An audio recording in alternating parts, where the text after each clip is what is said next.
প্রতিদিন পৃথিবীর কোটি কোটি মুসলমান তেলাওয়াত করেন ৭টি আয়াত, যেগুলোর রহস্য এত গভীর, এত শক্তিশালী যে আসমানের ফেরেশতারাও থেমে থেমে সেগুলো শোনে। এই ৭টি আয়াতে রয়েছে হৃদয়ের আরোগ্য, পথহারা মানুষের জন্য দিক নির্দেশনা এবং অশুভ শক্তি থেকে সুরক্ষা। এই সূরাটিকে বলা হয় সমস্ত আয়াতের জননী, দোয়ার ভিত্তি এবং সর্বকালের শ্রেষ্ঠ সূরা। কিন্তু আমরা কি কখনো থেমে ভেবে দেখি সূরা আল ফাতিহা পাঠ করার সময় আমরা আসলে কি বলছি? আমরা কি জানি এই শব্দগুলির মধ্যে লুকিয়ে আছে কি পরিমাণ জ্ঞান, রহমত ও অলৌকিক শক্তি? আজ রাতে আমরা উন্মোচন করব সেই রহস্য যা ১৪০০ শতাব্দী ধরে পণ্ডিতরা অধ্যয়ন করেছেন, জীবন ব্যয় করেছেন, আর যা আপনার আত্মাকে রূপান্তরিত করার মতো ক্ষমতা রাখে। প্রথম শব্দ থেকে শেষ শব্দ পর্যন্ত আমরা ঘুরে দেখব প্রতিটি আয়াত এবং জানব কেন নবী মুহাম্মদ সাল্লাল্লাহু আলাইহি ওয়াসাল্লাম সূরা আল ফাতিহাকে কুরআনের ২/৩ সমতুল্য বলেছেন। আমরা জানব যখন আপনি এই সূরাটি তেলাওয়াত করেন তখন আপনার আর আল্লাহর মধ্যে কি এক অলৌকিক সংলাপ ঘটে, এবং বুঝব কেন এই সূরাটি রোগ নিরাময় করতে পারে, শয়তানকে তাড়াতে পারে, এমনকি জান্নাতের দরজাও খুলে দিতে পারে। এই পবিত্র যাত্রা শুরু করার আগে আপনি যদি চান আরও মানুষ এই ঐশ্বরিক জ্ঞানের আলো পায়, তাহলে এখনই চ্যানেলটি সাবস্ক্রাইব করুন এবং ভিডিওটি লাইক করুন।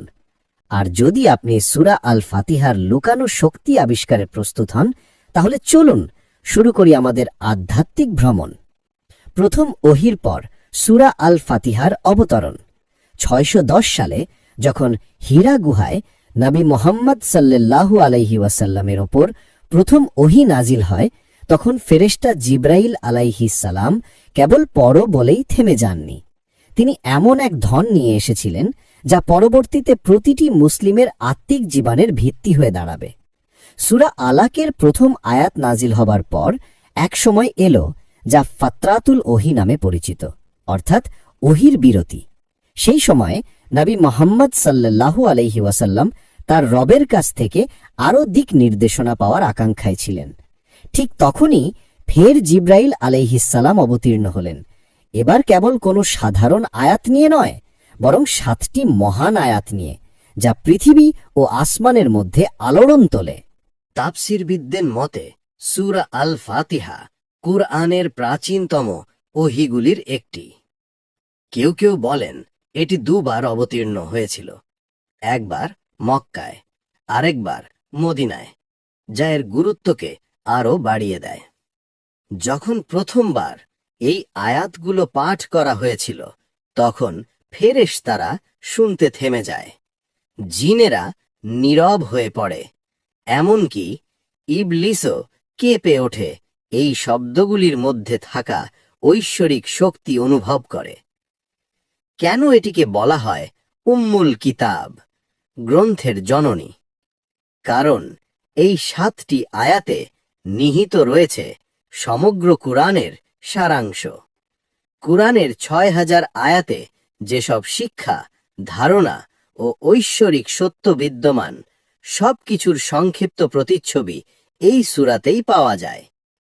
এটি যেন এক চাবি যা আল্লাহর জ্ঞানের সমস্ত দরজা খুলে দেয়, এক মানচিত্র যা আত্মিক জ্ঞানের প্রতিটি ভাণ্ডারের দিকে নির্দেশ করে। নবী সাল্লাল্লাহু আলাইহি ওয়াসাল্লাম একটি সহিহ হাদিসে বলেছেন, আবু সাঈদ আল কুদরি কর্তৃক বর্ণিত, যার হাতে আমার প্রাণ, তাওরাত, ইনজিল, জবুর বা কুরআনে আল ফাতিহার সমতুল্য কোন সূরা অবতীর্ণ হয়নি। বিসমিল্লাহির রহমানির রহিম, এই এক বাক্যের মধ্যেই এক মহাবিশ্ব। তেলাওয়াতের শুরুতেই আমরা বলি বিসমিল্লাহির রহমানির রহিম। এর মধ্যে লুকিয়ে আছে আল্লাহর ৩টি মহাগুণ, বা, সিন ও মিম। ইসলামী পণ্ডিতরা বলেন, বা আল্লাহর সৌন্দর্যের প্রতীক, সিন তার গোপন রহস্যের প্রতীক, মিম তার রাজত্ব ও পরম সার্বভৌমিকতার প্রতীক। এই এক বাক্যে আমরা স্বীকার করি, আল্লাহই সৌন্দর্যের উৎস, রহস্যের অধিপতি এবং সমস্ত সৃষ্টির রাজা। যখন আপনি বিসমিল্লাহ বলেন, তখন আপনি সেই ঐশ্বরিক ধারার সাথে যুক্ত হন যা শুরু হয়েছে আদম আলাইহিসসালাম থেকে এবং প্রবাহিত হয়েছে প্রতিটি নবীর জীবনে। নূহ আলাইহিসসালাম নৌকায় আরোহণের আগে বলেছিলেন বিসমিল্লাহ। সুলাইমান আলাইহিসসালাম সেবার রানীর কাছে চিঠি লেখার সময় শুরু করেছিলেন বিসমিল্লাহ দিয়ে। ঈসা আলাইহিসসালাম প্রতিটি মুজিজার আগে বলতেন বিসমিল্লাহ। আর আমাদের প্রিয় নবী সাল্লাল্লাহু আলাইহি ওয়াসাল্লাম প্রতিটি গুরুত্বপূর্ণ কাজের শুরু করতেন এই বাক্য দিয়ে, আলহামদুলিল্লাহি রাব্বিল আলামিন। প্রশংসা যা পূর্ণতা পেয়েছে আল্লাহর নামে। আলহামদ কেবল কৃতজ্ঞতা নয়, এটি এমন প্রশংসা যা নিখুঁত, সর্বাঙ্গীন এবং কেবল আল্লাহর জন্যই প্রাপ্য।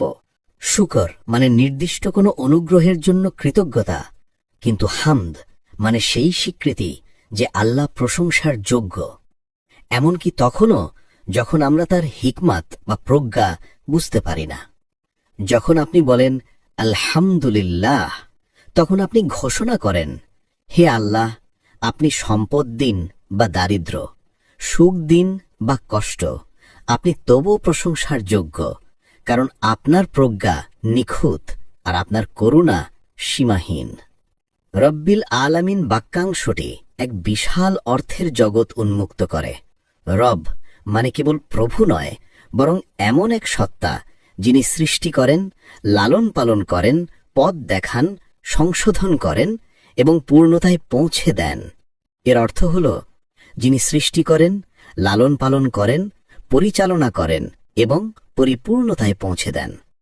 আল্লাহ কেবল সেই স্রষ্টা নন যিনি সৃষ্টি করে তা নিজের মতো চলতে দিয়েছেন, বরং তিনি প্রতিটি প্রাণীর জীবনের প্রতিটি মুহূর্তে সক্রিয়ভাবে জড়িত।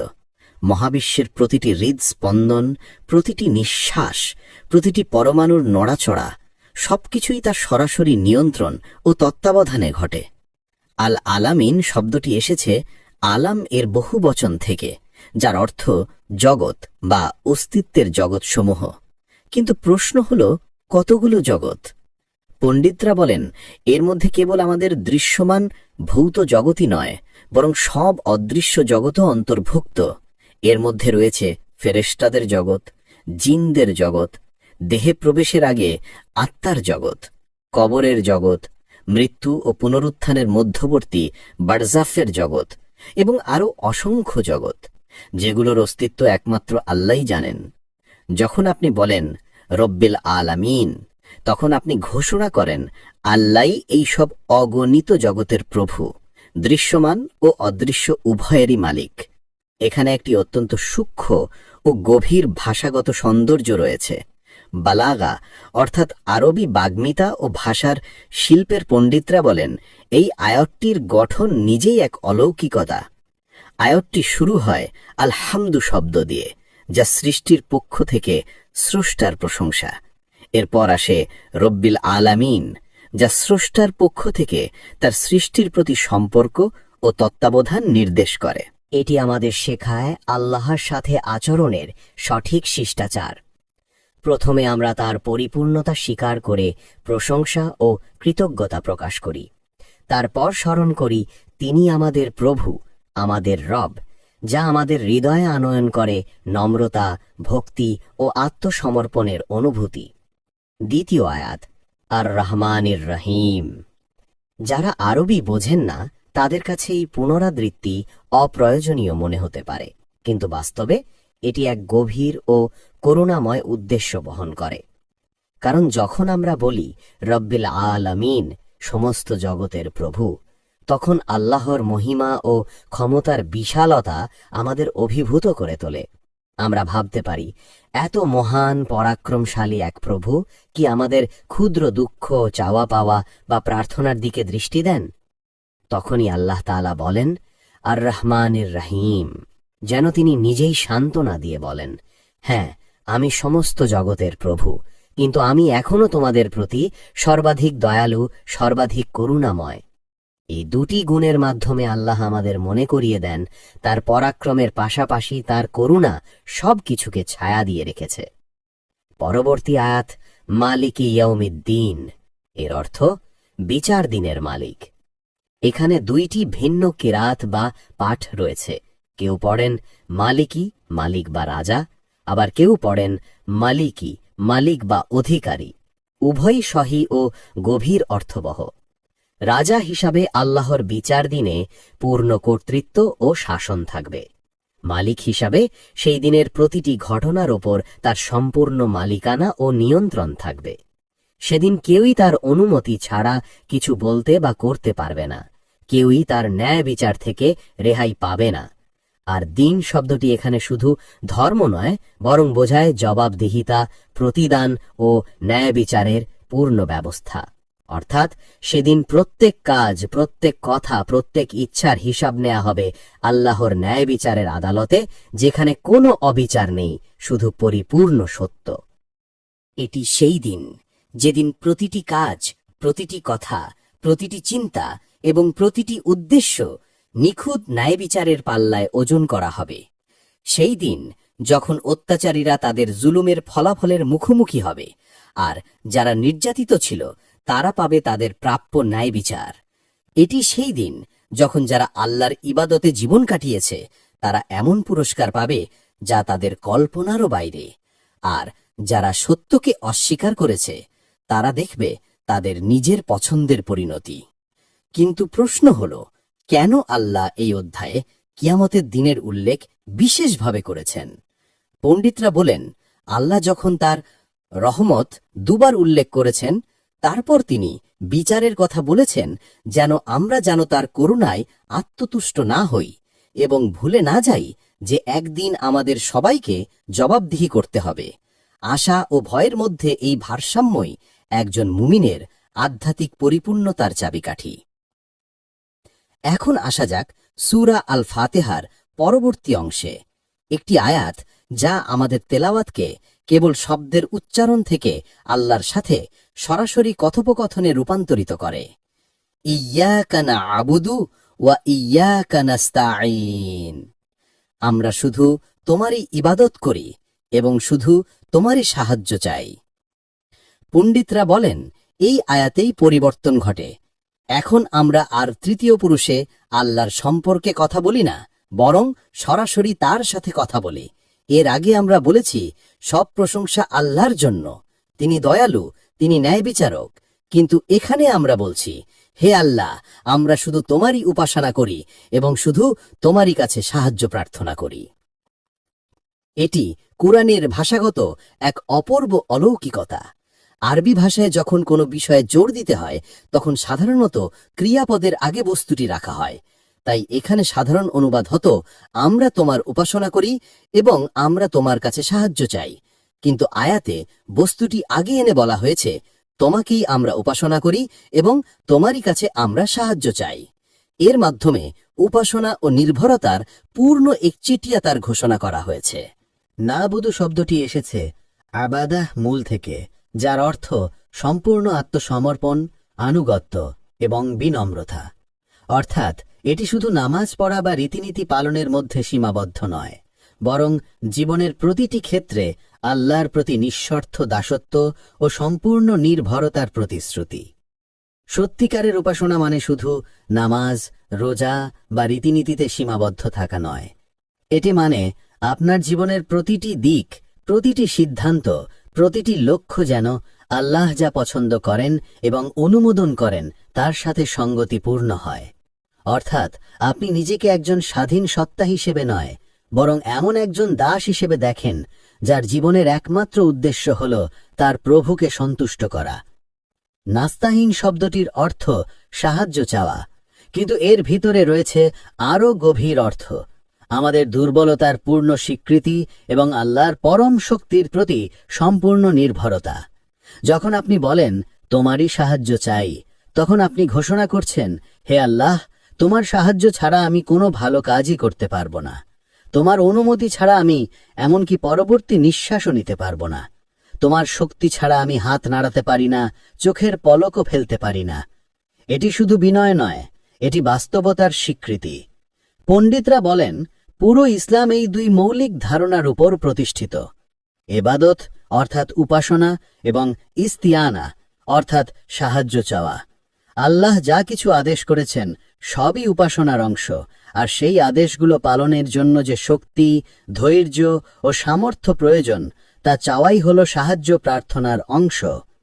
এই আয়াতের প্রথম অংশ ইয়াকা নাবুদু, এর মধ্যে নিহিত আছে তাওহিদ আল উলুহিয়া অর্থাৎ ইবাদতে আল্লাহর একত্ব ঘোষণা।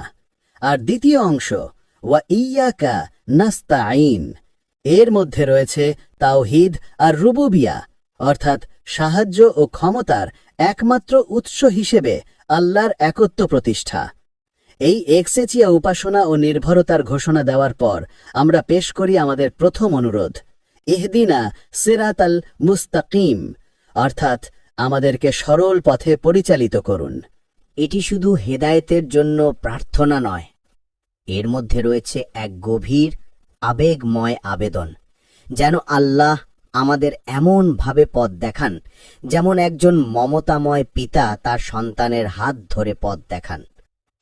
অর্থাৎ আল্লাহ শুধু দিকনির্দেশনা দেন না, বরং যাত্রার প্রতিটি ধাপে আমাদের সাথে থাকেন, আমাদের সহায়তা করেন ও দৃঢ় রাখেন।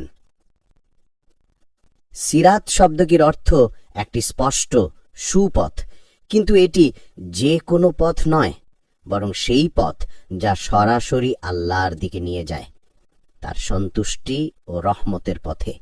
কোরআন ও হাদিসে এই পথকে বর্ণনা করা হয়েছে নবীদের পথ, সত্যনিষ্ঠদের পথ এবং তাদের পথ যারা সম্পূর্ণভাবে আল্লাহর ইচ্ছার কাছে আত্মসমর্পণ করেছে। বিচারের দিনে সিরাত শব্দটি আরেক বাস্তব অর্থে প্রকাশ পাবে, একটি সেতু যা জাহান্নামের উপর বিস্তৃত এবং জান্নাতের দিকে নিয়ে যায়, এবং কেবলমাত্র সেই ব্যক্তিরাই নিরাপদে তা অতিক্রম করতে পারবে যারা দুনিয়ার জীবনে এই সরল পথ অনুসরণ করেছে। মুস্তাকিম মানে যে পথে কোনো বক্রতা নেই, কোনো বিচ্যুতি নেই, একটি সম্পূর্ণ সোজা, ভারসাম্যপূর্ণ ও আল্লাহর দিকে নিয়ে যাওয়া পথ।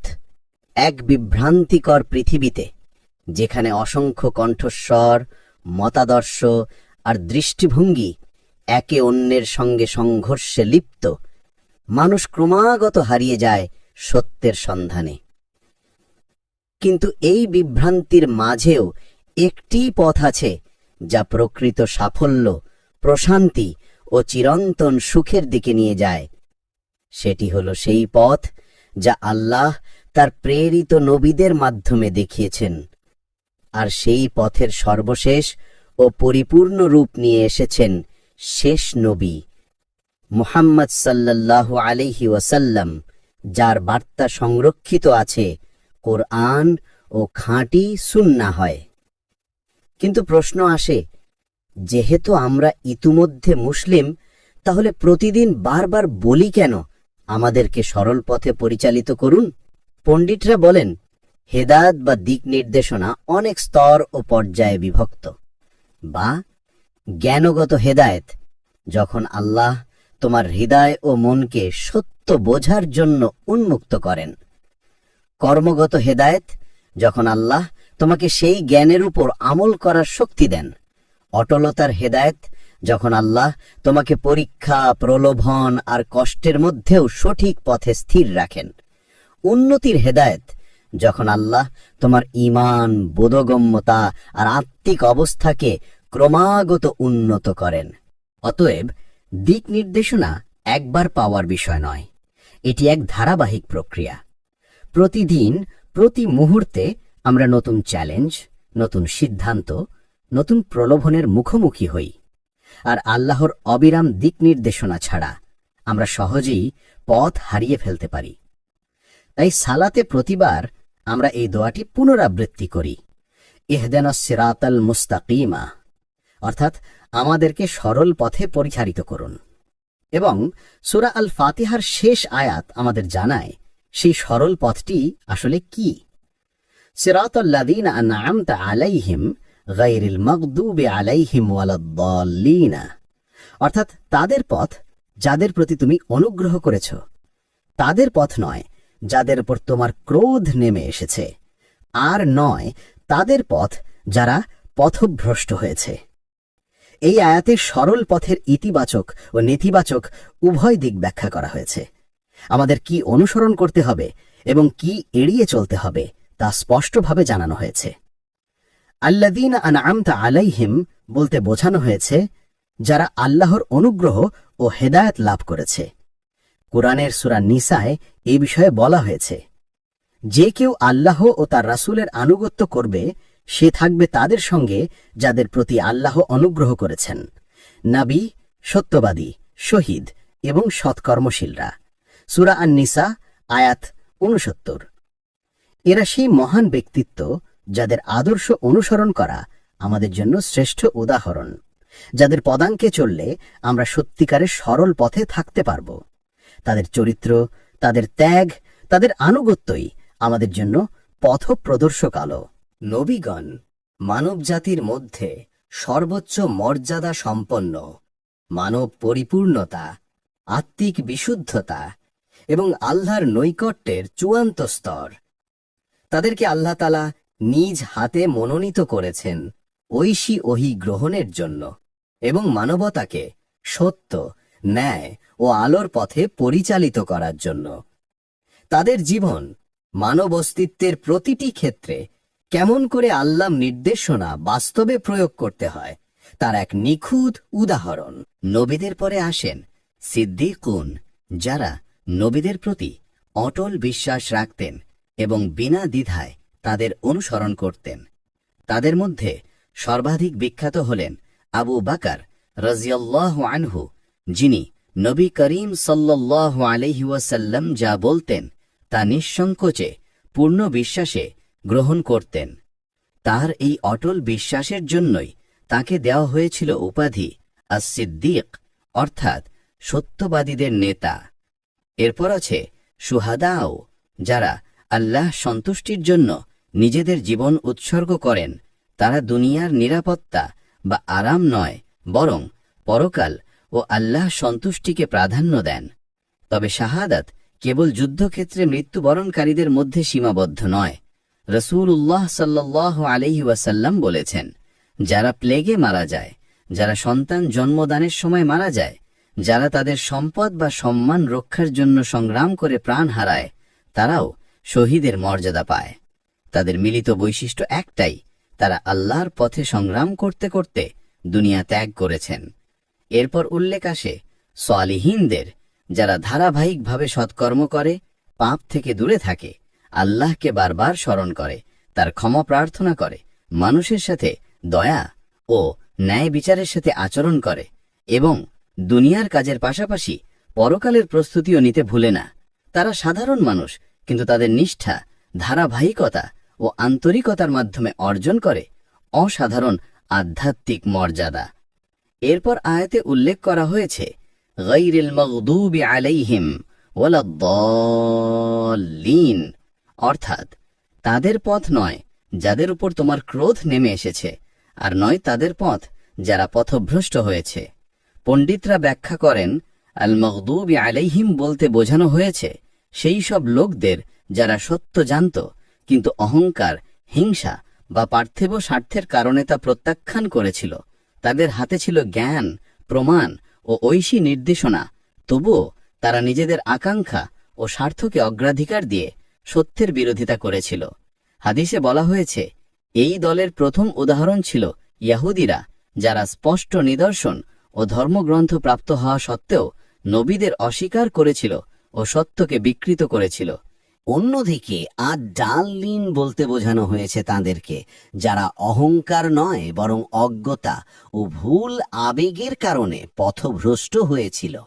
তারা ভাবত তারা সঠিক পথে আছে, কিন্তু প্রকৃতপক্ষে মিথ্যার অনুসরণ করছিল, কারণ তারা সঠিক জ্ঞানের অভাবে আবেগকে পথপ্রদর্শক বানিয়েছিল। হাদিসে উল্লেখ আছে, এই দলের প্রাথমিক উদাহরণ ছিল খ্রিস্টানরা, যারা নবী ঈসা আলাইহিস সালামের প্রতি ভালোবাসায় অতিরিক্ততা দেখিয়ে অবশেষে তাঁকেই উপাস্য বানিয়ে ফেলেছিল। কিন্তু মনে রাখতে হবে, এই আয়াত কেবল ঐতিহাসিক কোনো জাতি বা সম্প্রদায়ের কথা বলছে না, এটি আমাদের প্রতিদিনের বাস্তবতার কথা বলছে। আমাদের হৃদয়ও যেন অহংকার, অজ্ঞতা কিংবা প্রবৃত্তির কারণে সেই একই ভুল পথে না চলে যায়। এটি প্রতিটি প্রজন্মে বিদ্যমান মানুষের প্রকৃতির বিভিন্ন দিককে তুলে ধরে। আমাদের সময়েও আমরা দেখতে পাই, একদিকে তারা যারা জ্ঞান রাখে কিন্তু তা নিজের স্বার্থ বা দুর্নীতিগ্রস্ত উদ্দেশ্যে ব্যবহার করে, আর একদিকে তারা যারা আন্তরিক তবে মিথ্যা শিক্ষা বা সাংস্কৃতিক ঐতিহ্যের কারণে ঐশী নির্দেশনার পথে বিভ্রান্ত হয়। বিশ্বাসী আল্লাহর কাছে প্রার্থনা করে যাতে তিনি তাকে উভয় চরম থেকে রক্ষা করেন, অহংকারী প্রত্যাখ্যানের চরম এবং অজ্ঞতার কারণে পথভ্রষ্টতার চরম। এবার আমরা সূরা আল ফাতিহার আরোগ্যকর ক্ষমতা নিয়ে আলোচনা করব। আবু সায়েদ আল কুদরি কর্তৃক বর্ণিত এক নির্ভরযোগ্য হাদিসে বলা হয়েছে, নবীর এক সাহাবী একদল লোকের সঙ্গে ভ্রমণ করছিলেন। তারা এমন একটি গোত্রের সঙ্গে সাক্ষাৎ করলেন যার নেতাকে একটি সাপ বা বিচ্ছু কামড়িয়েছিল। গোত্রটি প্রশ্ন করল, এখানে কেউ কি রুকিয়া অর্থাৎ আধ্যাত্মিক নিরাময় করতে পারেন? সাহাবী নেতার ওপর সূরা আল ফাতিহা তেলাওয়াত করলে তিনি তৎক্ষণাৎ সুস্থ হয়ে উঠলেন। পরে তারা নবী সাল্লাল্লাহু আলাইহি ওয়াসাল্লামকে সব ঘটনা জানালেন। নবী নিশ্চয় করেছিলেন যে তারা সঠিকভাবে কাজ করেছেন এবং বলেন, তুমি জানলে এটি আরো কিয়া। এই হাদিস আমাদের দেখায় সূরা আল ফাতিহা কেবল শারীরিক অসুস্থতা নিরাময় করতে সক্ষম নয়, বরং এর আরোগ্য হৃদয়, মন ও আত্মার ওপরেও বিস্তৃত। এটি হৃদয়কে অহংকার, হিংসা, ঘৃণা এবং হতাশা থেকে মুক্তি দেয়। এটি আত্মাকে পাপ, অবাধ্যতা এবং নৈতিক দুর্বলতা থেকে নিরাময় করে। এটি মনকে বিভ্রান্তি, সন্দেহ এবং উদ্বেগ থেকে মুক্ত করে। যখন আপনি এই আয়াতগুলি বোধগম্যভাবে ও মনোযোগীভাবে পাঠ করেন, তখন আপনি আপনার সত্তার প্রতিটি দিককে ঐশ্বরিক ঔষধের সঙ্গে সংযুক্ত করছেন। সূরা আল ফাতিহার আরোগ্য শক্তির মূল উৎসগুলো হল: ১. বিশুদ্ধ একত্ববাদ, তাওহীদ। এটি হৃদয়কে শিরকের রোগ থেকে মুক্তি দেয়। যখন আপনি ঘোষণা করেন যে একমাত্র আল্লাহরই ইবাদত করেন এবং কেবল তার সাহায্য প্রার্থনা করেন, আপনার হৃদয় সরাসরি স্রষ্টার সঙ্গে সংযুক্ত হয় এবং সৃষ্টির দাসত্ব থেকে মুক্ত হয়। ২. আল্লাহর নিখুঁত প্রশংসা, আলহামদুলিল্লাহ। হৃদয়কে কৃতজ্ঞতা, শান্তি ও তৃপ্তিতে পূর্ণ করে। অভিযোগ, অসন্তুষ্টি ও হতাশার রোগ নিরাময় করে। ৩. বিচার দিবসের স্বীকৃতি, মালিকি ইয়াউমিদ্দিন। আত্মাকে পরকালের জন্য প্রস্তুত হতে অনুপ্রাণিত করে। গাফিলতি ও অলসতার রোগ দূর করে। এই ৩টি মূল উপাদান একসাথে সূরা আল ফাতিহাকে নিখুঁত আধ্যাত্মিক ও শারীরিক আরোগ্য প্রদান করে, যা মুসলিমকে দুনিয়া ও পরকাল দুটিতেই নিরাপত্তা ও আধ্যাত্মিক শক্তি প্রদান করে। নবী সাল্লাল্লাহু আলাইহি ওয়াসাল্লাম আমাদের শিক্ষা দিয়েছেন যে সূরা আল ফাতিহা মন্দ থেকে রক্ষা প্রদানের এক অসাধারণ মাধ্যম। একটি সহিহ হাদিসে বর্ণিত হয়েছে, যে কেউ সূরা আল ফাতিহা পাঠ করে, আল্লাহ ৭০ জন ফেরেশতাকে তার চারপাশে, সামনে, পিছনে, ডান ও বাম পাশে পাহারা দেওয়ার জন্য নিযুক্ত করেন। অন্য একটি হাদিসে বলা হয়েছে যে সূরা আল ফাতিহা পাঠ করা কোরআনের ২/৩ পাঠের সমতুল্য সওয়াব ও বরকত প্রদান করে। কিন্তু সূরা আল ফাতিহার সবচেয়ে আশ্চর্যজনক দিক হল, এটি আপনার ও আল্লাহর মধ্যে সরাসরি কথোপকথনের প্রতিনিধিত্ব করে। একটি কুদসি হাদিসে আল্লাহ বলেন, আমি সলাতকে আমার ও আমার বান্দার মধ্যে দুই ভাগে ভাগ করেছি এবং আমার বান্দা যা চায় তা পাবে। যখন বান্দা বলে, সমস্ত প্রশংসা আল্লাহর জন্য, যিনি সবকিছুর প্রতিপালক, আল্লাহ বলেন, আমার বান্দা আমার প্রশংসা করেছে। যখন সে বলে, সর্বাধিক করুণাময়, সর্বাধিক করুণাময়, আল্লাহ বলেন, আমার বান্দা আমার প্রশংসা করেছে। যখন সে বলে, বিচার দিনের মালিক, আল্লাহ বলেন, আমার বান্দা আমাকে মহিমান্বিত করেছে। যখন সে বলে, আমরা একমাত্র তোমারই ইবাদত করি এবং একমাত্র তোমারই কাছে সাহায্য প্রার্থনা করি, আল্লাহ বলেন, এটা আমার এবং আমার বান্দার মধ্যে, এবং আমার বান্দা যা চেয়েছে তাই পাবে। যখন সে বলে, আমাদেরকে সরল পথে পরিচালিত করো, তাদের পথ যাদের তুমি নিয়ামত করেছ, তাদের পথ নয় যাদের ওপর তোমার ক্রোধ নেমে এসেছে, না যারা পথভ্রষ্ট হয়েছে, আল্লাহ বলেন, এটা আমার বান্দার জন্য এবং আমার বান্দা যা চেয়েছে তা পাবে। এই কথোপকথনের বাস্তবতা কল্পনা করুন। যখন আপনি নামাজে দাঁড়ান এবং সূরা আল ফাতিহা পাঠ করেন, আল্লাহ আপনার প্রতিটি আয়াতের প্রতি সাড়া দিচ্ছেন। আপনি যখন তার প্রশংসা করেন, তিনি তা স্বীকার করেন। আপনি যখন সাহায্য চান, তিনি প্রতিশ্রুতি দেন যে তা প্রদান করবেন। এটি কোনো আনুষ্ঠানিকতা বা আচার নয়, এটি আপনার এবং মহাবিশ্বের স্রষ্টার মধ্যে সরাসরি ব্যক্তিগত সংলাপ। পণ্ডিতরা ব্যাখ্যা করেন, এই কথোপকথন আমাদের শেখায় প্রার্থনার সঠিক শিষ্টাচার। আমরা আমাদের চাহিদা বা আকাঙ্ক্ষা দিয়ে সরাসরি শুরু করি না, বরং আমরা প্রথমে আল্লাহর প্রশংসা ও কৃতজ্ঞতা জ্ঞাপন করি, তার পূর্ণতা ও আমাদের নির্ভরতা স্বীকার করি। আমরা তার করুণা ও ন্যায় বিচার স্মরণ করি এবং তারপরই আমাদের প্রয়োজনীয়তা ও নির্দেশনার জন্য আবেদন করি। এই ক্রম আমাদের নম্রতা, কৃতজ্ঞতা ও আল্লাহর মর্যাদা স্বীকার করার সঙ্গে সঙ্গে আমাদের আত্মসমর্পণের শিক্ষা দেয়। যখন আমরা সূরা আল ফাতিহা পাঠ করি, তখন প্রতিটি আয়াতের পর বিরতি নিয়ে এর অর্থ বুঝতে পারি এবং আল্লাহর প্রতিক্রিয়া কল্পনা করতে পারি। হৃদয়ের উপস্থিতি দিয়ে পাঠ করলে এটি প্রার্থনাকে কেবল আচার নয়, বরং আল্লাহর সঙ্গে ঘনিষ্ঠ সংলাপে রূপান্তরিত করে। সূরা আল ফাতিহার শেষে বলা আমিন শুধুমাত্র একটি উপসংহার নয়, এটি নিজেও একটি শক্তিশালী প্রার্থনা, যা আপনার আবেদন আল্লাহর নিকট পৌঁছেছে এবং তা পূরণ করার জন্য আশ্বাস বহন করে। এর অর্থ হল, হে আল্লাহ, আমাদের প্রার্থনা কবুল করুন, বা হে আল্লাহ, যেন আমাদের আবেদন কবুল হয়। নবী সাল্লাল্লাহু আলাইহি ওয়াসাল্লাম আমিন বলার গুরুত্বের উপর জোর দিয়েছেন এবং আমাদের শিক্ষা দিয়েছেন যে যখন ইমাম আমিন বলেন এবং জামাতও একই সময়ে আমিন বলে, তখন তাদের অতীতের পাপও ক্ষমা হয়ে যায়। তিনি আরও বলেছেন যে সূরা আল ফাতিহা শেষ করার পর যখন আমাদের আমিন ফেরেশতাদের আমিনের সঙ্গে মিলিত হয়, তখন স্বর্গের ফেরেশতারা আমিন বলেন। সূরা আল ফাতিহার সংখ্যাগত কাঠামোতেও গভীর ঐশ্বরিক জ্ঞান রয়েছে।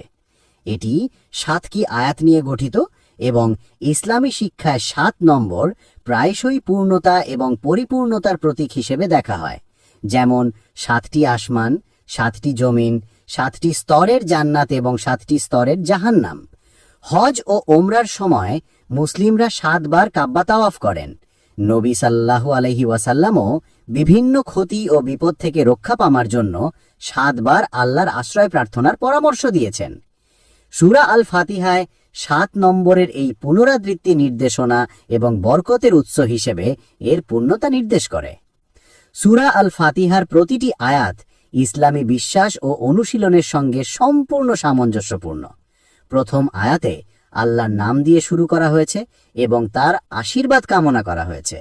দ্বিতীয় আয়াতে আল্লাহর প্রশংসা করতে শেখানো হয়েছে এবং সমস্ত সৃষ্টির উপর তার কর্তৃত্ব স্বীকার করা হয়েছে। তৃতীয় আয়াতে আল্লাহর করুণার উপর জোর দেওয়া হয়েছে।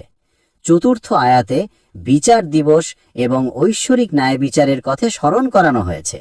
পঞ্চম আয়াতে একমাত্র আল্লাহর ইবাদতে আমাদের অঙ্গীকার এবং তার উপর আমাদের পূর্ণ নির্ভরতার স্বীকৃতি ঘোষণা করা হয়েছে।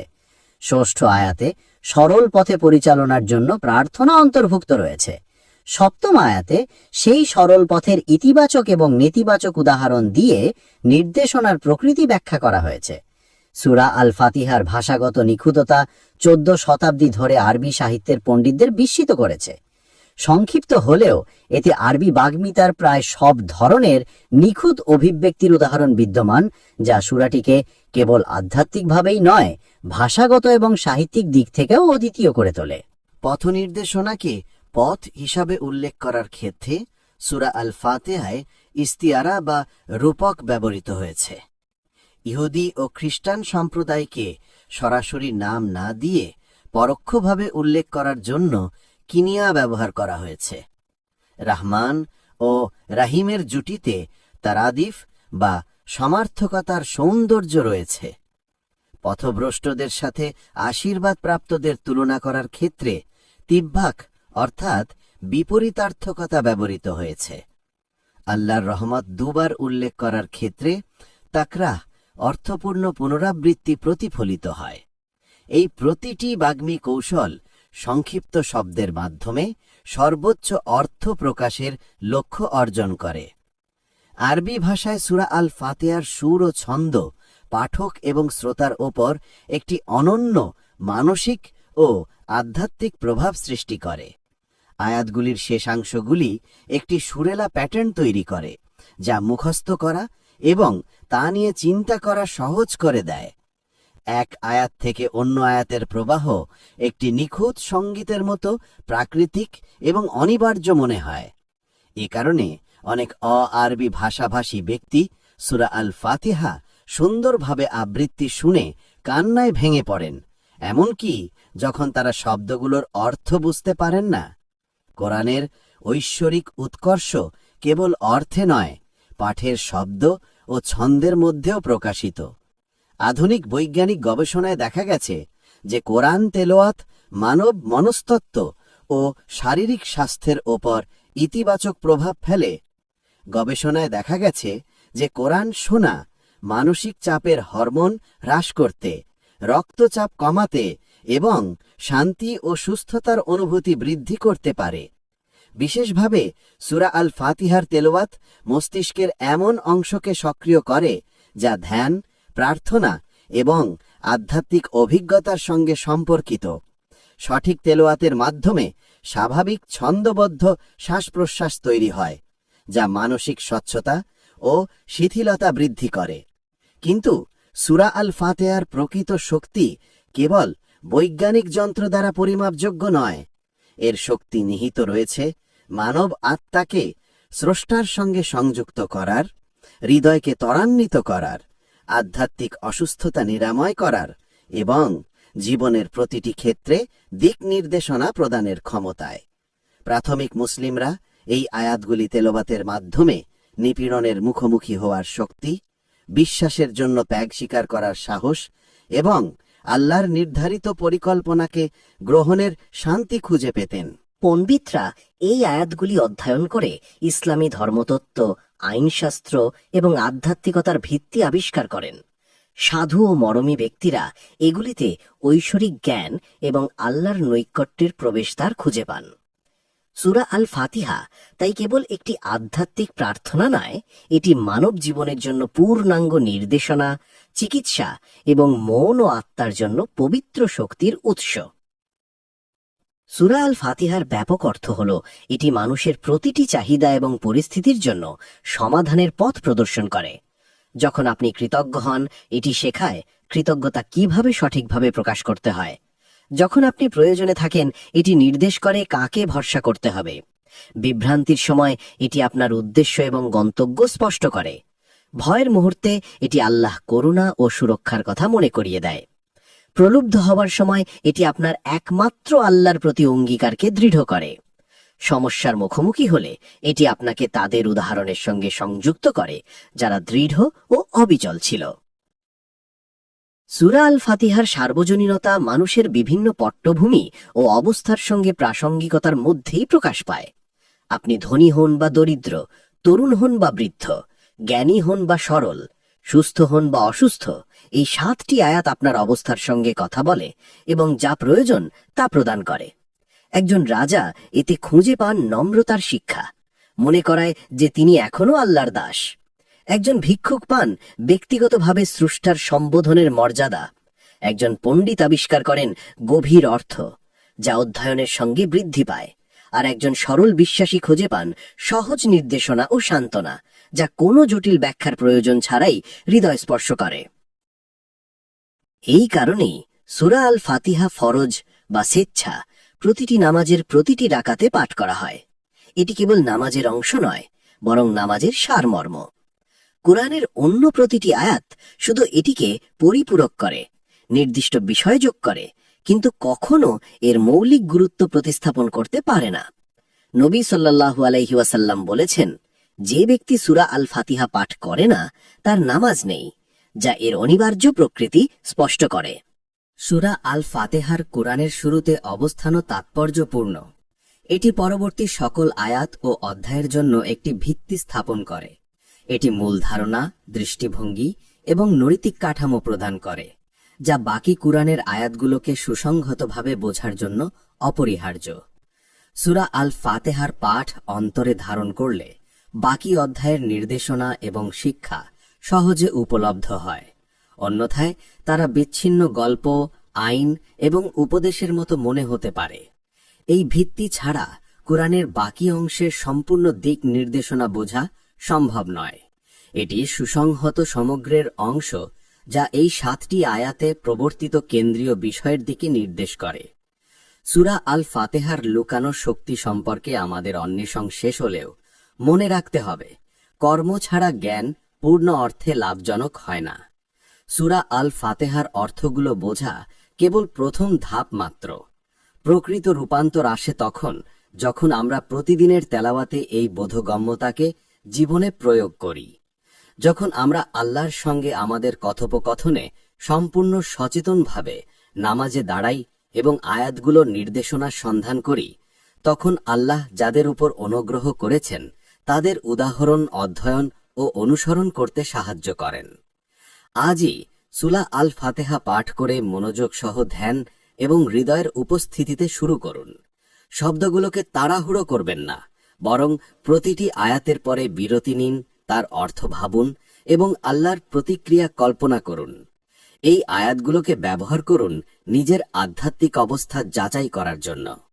আমি কি সত্যি কেবল আল্লাহর ইবাদত করছি, নাকি অন্য কোনো বিষয়ে আমার হৃদয় নিয়ন্ত্রণ করছে? আমি কি সমস্ত বিষয়ে আল্লাহর কাছে সাহায্য চাইছি, নাকি নিজের ক্ষমতা বা অন্য কারো সাহায্যের উপর নির্ভর করছি? আমি কি সক্রিয়ভাবে আল্লাহর কাছ থেকে নির্দেশনা চাইছি, নাকি আমার বর্তমান বোধগম্যতা বা অনুশীলনের স্তরে সন্তুষ্ট? যখন আপনি আধ্যাত্মিক, মানসিক বা শারীরিকভাবে অসুস্থ বোধ করবেন, তখন সূরা আল ফাতিহা পাঠকে নিরাময়ের উৎস হিসেবে ব্যবহার করুন। নবী সাল্লাল্লাহু আলাইহি ওয়াসাল্লামের প্রতিশ্রুতিতে বিশ্বাস রাখুন, এটি সত্যিই নিরাময় এবং এর শক্তি আমাদের বোধগম্যের বাইরে। এটি নিয়মিত তেলাওয়াত করুন এবং আপনার পরিবার, বিশেষ করে সন্তানদের শিক্ষার মাধ্যমে সুরক্ষা হিসেবে ব্যবহার করুন। মনে রাখবেন, আপনি যখনই এই আয়াতগুলি পাঠ করেন, তখন আপনি নবী মুহাম্মদ সাল্লাল্লাহু আলাইহি ওয়াসাল্লাম এবং লক্ষ লক্ষ বিশ্বাসীর পদাঙ্ক অনুসরণ করছেন, যারা এতে নির্দেশনা, সান্ত্বনা, নিরাময় ও আশা খুঁজেছেন। আপনি আল্লাহর সঙ্গে সেই কথোপকথনে অংশ নিচ্ছেন, যা 14 শতাব্দী ধরে চলমান এবং সময়ের শেষ পর্যন্ত অব্যাহত থাকবে। আপনি নিজেকে সেই সরল পথে সংযুক্ত করছেন, যা এই ক্ষণস্থায়ী পৃথিবী থেকে জান্নাতের চিরন্তন সুখের দিকে নিয়ে যায়। সূরা আল ফাতিহার লুকানো শক্তি আসলে মোটেই লুকানো নয়। এটি প্রতিটি বিশ্বাসীর জন্য উপলব্ধ, যারা আন্তরিকতা, বোধগম্যতা এবং ধারাবাহিক অনুশীলনের মাধ্যমে এই আয়াতগুলি গ্রহণ করে। এটি এমন একটি ধন যা যতই ব্যবহার করুন না কেন কখনো হ্রাস পায় না।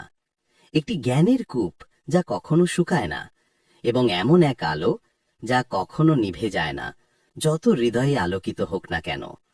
আল্লাহ আমাদের সকলকে সূরা আল ফাতিহায় তিনি যে অসাধারণ উপহার দিয়েছেন তা বোঝার, উপলব্ধি করার এবং তা থেকে উপকৃত হওয়ার ক্ষমতা দিন। আমাদের অন্তর্ভুক্ত করুন তাদের মধ্যে যারা হৃদয়ের উপস্থিতিতে এটি পাঠ করে, যার নির্দেশনা অনুসন্ধান করে এবং এর বর্ণিত সরল পথ অনুসরণ করে। এবং আমাদের প্রার্থনা কবুল করুন, পাপ ক্ষমা করুন এবং হেদায়েত ও মুক্তির জন্য এই 7টি মহৎ আয়াতের আশীর্বাদ দিয়ে আমাদের সঠিক পথ দেখান।